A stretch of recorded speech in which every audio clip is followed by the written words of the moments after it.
2020, and it's another day in quarantine. So the newest addition, the bike. It's just a matter of staying active, keeping sane. I am preparing to run an Ironman Triathlon. That is a 2.4 mile swim, a 112 mile bike ride, and a 26.2 mile marathon run. Rule number 1, don't get dead. Not doing too great today though. All of these things that have happened throughout the year, like nothing's been normal and it's all changed from where I started at. This is where my husband's story started. In March of 2020, before the streets emptied, before we paused our jobs, our sports, our lives, Ben O'Donnell, my husband, was admitted to a University of Minnesota hospital. Just 38 years old, his oxygen levels had crashed and his lungs had filled. My junior partner called and said, "This guy's here, we think he has COVID, he's in respiratory failure, declining rapidly, and I think we need to put him on ECMO." ECMO stands for extracorporeal membrane oxygenation. In it, we drain the blood out of the body and run it through an artificial lung and then put it back into the body. There are no other options once your oxygen levels are that low. It's the ultimate life support and last step of life support. The next step is death, really. Health officials are confirming a third person in Minnesota has tested positive for COVID-19. Unlike these first 2 cases, we've learned this patient is in critical condition. It was so new. Everything was new. Ben was a science experiment, right? He's the first critical case in that hospital with symptoms that they hadn't seen before. Wanna wave? Here we go, wave. Oh, I love you. I got the phone call from Deanna and she said, I think I just consented to have them try to save Ben's life, and they said there's only a 50-50 chance that will happen. Ben was heavily sedated while the medical staff tried to save him. After 7 grueling days, he woke up. I remember just feeling like I couldn't catch my breath at all. At first it was just putting my hands above my head 10 times, and then they got me to stand. Finally getting to the point where I would use the walker and walk forward 3 steps and then back 3 steps and then sit down. Just wondering, what would I have physically when I got out of there? On April 6, 2020, Ben finally came home. Hey, Ben. Dad!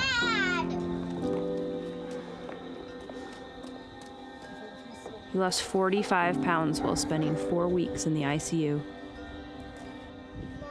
The simplest tasks I couldn't do. I couldn't walk up the stairs. I would need to put oxygen on to walk across the room to use the bathroom. Being able to do this without a walker, pulling my own oxygen. These are some of the big milestones that I've had today. As a former Division III college football player and a 2017 Ironman Triathlon finisher, Ben wanted something to help motivate him. Weeks into his rehab, he found it. This will put me at a half a mile of walking today outside without any oxygen. Don't stop. Don't quit. Keep moving forward. Who knows? Maybe training for that next Ironman. This is not a rational thought. Rational people don't almost die and decide to do an Ironman. In the back of my head, I'm like, there's no way in hell you can't climb up steps, you know? You can't walk a mile, much less run, bike, swim. It's just about the small improvements. Get a little bit better every day. As I said before, don't stop, don't quit. Keep moving forward. All right. So there we are, folks. 1.5 kilometers. Hopefully November 22nd, if the world and this pandemic are understood a little better, I'll be doing Ironman Arizona in Tempe. In late May, Ben swam for the first time. By mid-June, he was running a 5K. The point of this was showing what was possible to do coming out of this.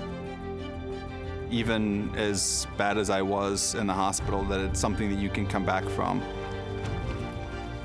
To make sure that people don't give up. Ben was still suffering from long COVID symptoms like numbness in his limbs and brain fog. And not every moment that summer was a success. Lungs at altitude just aren't going well. Right now, I'd say it's a 50% chance of making the summit today. But by September, Ben and his cousin Jason completed a half Ironman, covering nearly 70 miles. Here's a guy, almost died, doing something extraordinary. You know, a guy that could barely even stand up is now doing a half Ironman. It's unbelievable.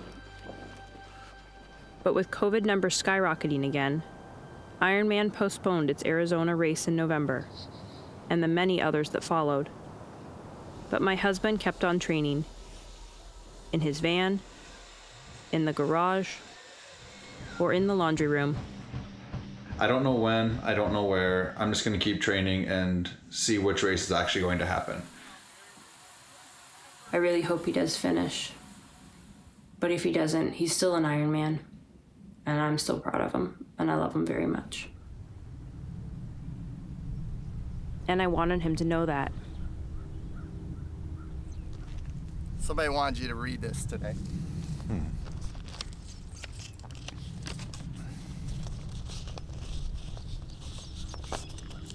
My Ben.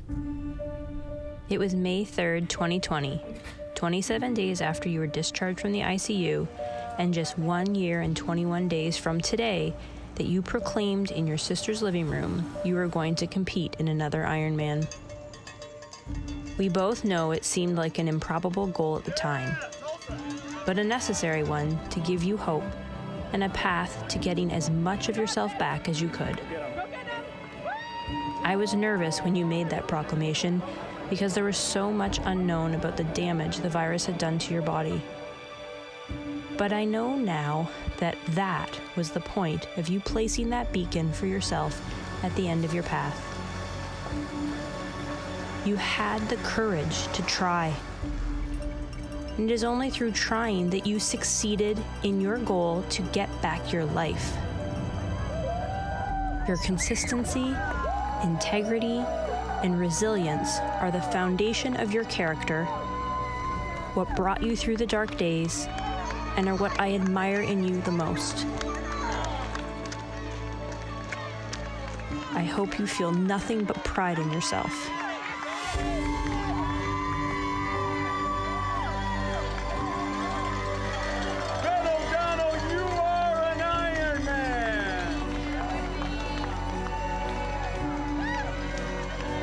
Take it all in and savor all of the moments. I love you.